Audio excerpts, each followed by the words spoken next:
Good Sunday morning to you. Welcome to the KTLA Morning News. It is 10 a.m. I'm Lynette Romero. And I'm Mark Mester. We're going to start this morning with some breaking news that we've been following since yesterday. That massive oil spill off the Orange County coast. It does continue to spread. It's forced the Pacific Air Show to be canceled. So if you're someone who hasn't heard, the Pacific Air Show is canceled for today. Meantime, local beaches are also closed.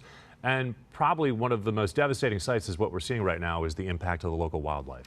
KTLA 5's Christina Pascucci is live in Huntington Beach with the very latest on this. Christina, you've been updating us all morning long since 6 a.m. And we're really starting to get a handle on how devastating this is and the fact that the oil is still leaking as far as we know. It is, and it's so angering, Lynette, how we were told that the mechanical issue had been resolved and that it wasn't. But then we learned this morning when we spoke to the OC supervisor, who we'll hear from shortly, that that was not true. Let me show you here. This is a Santa Ana River outlet, and they built this berm to try to prevent some of the oil from getting upstream here. You can just see this black puddle, and which is really a puddle of death. There's some fish in there, and it's almost like you're watching them suffocate because they cannot survive that. We're hoping the tide will come up, they'll be able to get out and survive, but it's devastating to observe. This is a berm that was built by officials in Orange County to try to prevent, as I said. And then in the distance, there's some fishermen who we saw earlier, the OC supervisor telling them not a good day to fish. And as Chris Jarowski is able to pan to the right, you can see some of the presence here of Orange County officials. That's Public Works right there. You have a lot of news crews out here, lifeguards, letting people know the beaches are closed, mainly south of the Huntington Beach Pier to the shores.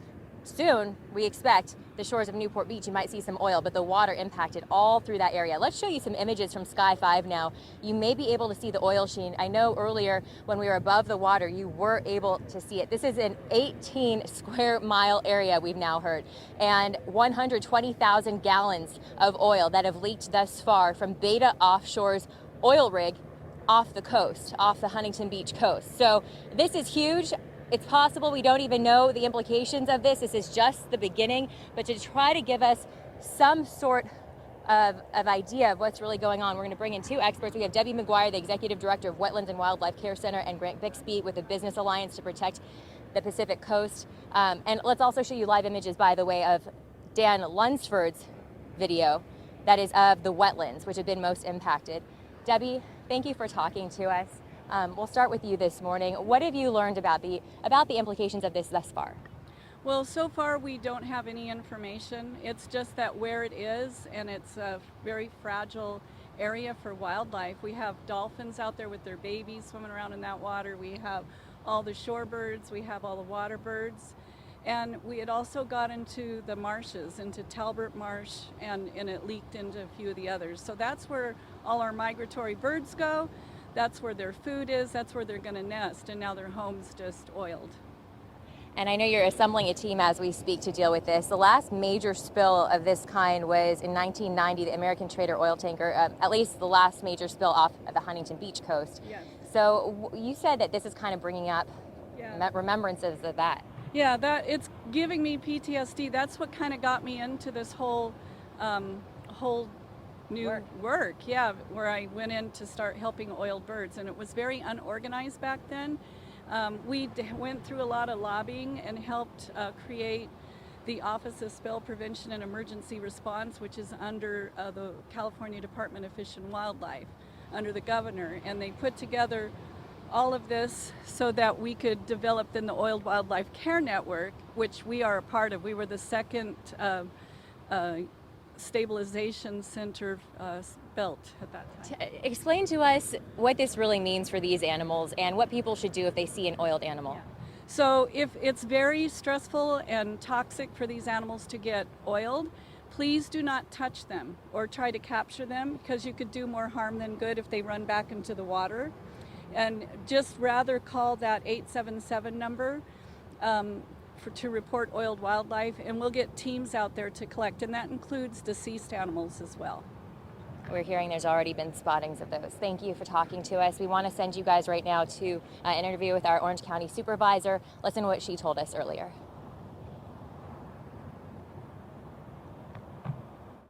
We're highly recommending people do not go in the water. Do not go in the water. You said this morning it is still leaking.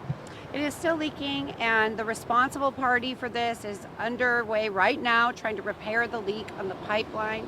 But please do not go in the water. I see that there's some people out here fishing. This is a toxic area. You should not be fishing out here, and we should stay at least 50 feet away from the shore. Parent company is Amplify Energy, and the responsible party is responsible for any boaters who have cleanup needed for their boats. Please contact the Orange County Sheriff's Department or check the website. We will be pushing out the contact information because they are responsible for the cleanup to even private boat owners. All right, and now we're live with Grant Bixby, the Business Alliance to Protect the Pacific Coast. You're out here today. What is your message to the public? That we don't need to have this continue to happen. It's happened several times in my lifetime just here in Southern California, and I'm with the Business Alliance to Protect the Pacific Coast. We are a nonpartisan group of over 7,000 businesses on the West Coast that are trying to lobby for permanent oil protection. So what people can do is they can reach out to their local congressperson and voice concerns that, our coastal economy here is being negatively affected, and they can do something about it. I believe we have images to show people also from overnight when this first started going on shore. And can we show those images, you guys, of what it looked like in the early morning hours? Because initially we didn't know if it would reach our beaches, and then it started to. And then you started to smell it even more. You say that we should ban offshore oil drilling. Yes, that's our goal, to get permanent protection federally with respect to future leasing and any new seismic oil drilling and air gun blasting offshore. So. What about the people who say that we need this offshore oil drilling for our energy independence? What is your response to them? Because I think you got a good one. Well, we have a lot of directions we can go for that. And offshore, our local supplies here would only be good for about 1 year worth of the world's oil. So it's not worth the risk to our local economies. We have too many real estate owners, business owners, whether they're hoteliers, big name brands for the outdoor industry that are our members, local mom and pop surf shops and restaurateurs and hoteliers. None of them are looking for this kind of activity offshore here.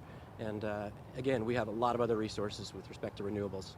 Defendthepacific.org. Defendthepacific.org is the website if people want more information. That's correct. Okay, anything else you want to leave us with here that you think is important to tell people? Yeah, that we're not powerless here. That just let your voice be heard. I think people could use some hope right now. So thank you. Really appreciate that. Let's show you this image back here live. Just to give you an idea of where this happened, it is a Beta offshore oil rig called Ellie. And we'll show you those images throughout the day or tonight when we see you back here on the news. But this is Beta Offshore, is one of the largest oil producers in Southern California, and they say they operate 3 offshore platforms in the Beta field, which is 12 miles south of Long Beach. At this time, as for what caused this, we still don't know. That'll come in the coming days for sure. We are going to be following this very closely. What's upsetting is, as I said, oil is still leaking. And there hasn't been transparency around that entirely until, thankfully, for the Orange County Supervisor. She did share that with us today, that there is still oil leaking. How much, we don't know, but so far at least 120,000 gallons spilled. I'll send it back to you. Yeah, we want to know, when did it start? When did they notify us? All of those things are so many Or questions. why didn't they notify us earlier, right? Christina, can you stand by for just 1 second? We're going to talk to you in just a moment. We do want to take these incredible images from Sky 5, which is showing us, we asked earlier, where is the oil?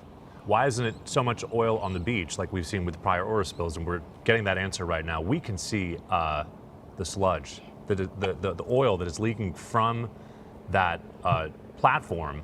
And it's just, I would say, probably about a mile off the beach right there. You can see that line right there, and they're also setting up those booms to try to clean it up as exactly. And it's not, there are pockets of it. So you can see, thank you to Rich Prickett, our Sky 5 pilot, who was showing us. You can see, there are pockets of it. And you can also see there's yellow things floating in the water. Those are called sorbents. Now, we're all learning about this together. So, we're doing our research and trying to figure out exactly what's happening, talking to experts. But these are called sorbents, and they use those materials as booms to contain and also try to soak up some of the spill. And you can see the yellow all the way around. So there are different pockets of the spill, and they're trying to prevent it from getting ashore, trying to contain it, and then they'll try to mop it up and get it out of the water if possible. You can see it accumulating, so it's obviously doing its job. But when you talk about the figure, at least 126,000 gallons, this is going to be a big undertaking. Is it possible for Rich to maybe pull the shot out just so we can get some perspective as to where exactly we are. Christina is live right at the Newport Beach, Huntington Beach line. But as we pull this shot out, you really get perspective. You're going to see the pier right side of the left part of your screen. You're going to see that the pier is right there. Right. And then I think you can see right there the shade of blue. I believe that's the Huntington Beach Energy Project. Yeah, you can just see the massive undertaking because it's expansive. You're talking about, again, 126,000 gallons. This is 3,000 barrels of oil that have been spilled into the ocean, and that number is continuing to go up. That's our latest tally. We know that number is going to go up because there was more fuel, more oil that leaked into the ocean overnight. They have not been able to calculate. Is it possible to take the iPad real quick, Deb? We are getting some new pictures and new video. So this is from someone who lives in Newport Beach. I believe he's a surfer, but you can see some of the tar that is washed up on the shore. It's obviously a big concern for surfers because there is, this is the best time of year to surf in Southern California. But you can see the wildlife captured by our friend Rich right there, and you can see there's tar on that seagull's beak. And then you can watch what happens. They're trying to eat stuff. They're eating, yeah. So this is obviously an environmental catastrophe. Very important to remind you, if you come across wildlife that has been impacted, please do not touch the wildlife. Please do not do anything. You really need to get in touch with authorities, and we will continue to give you that phone number and the information throughout our newscast. For right now, we're going to take a quick break, and we'll be right back.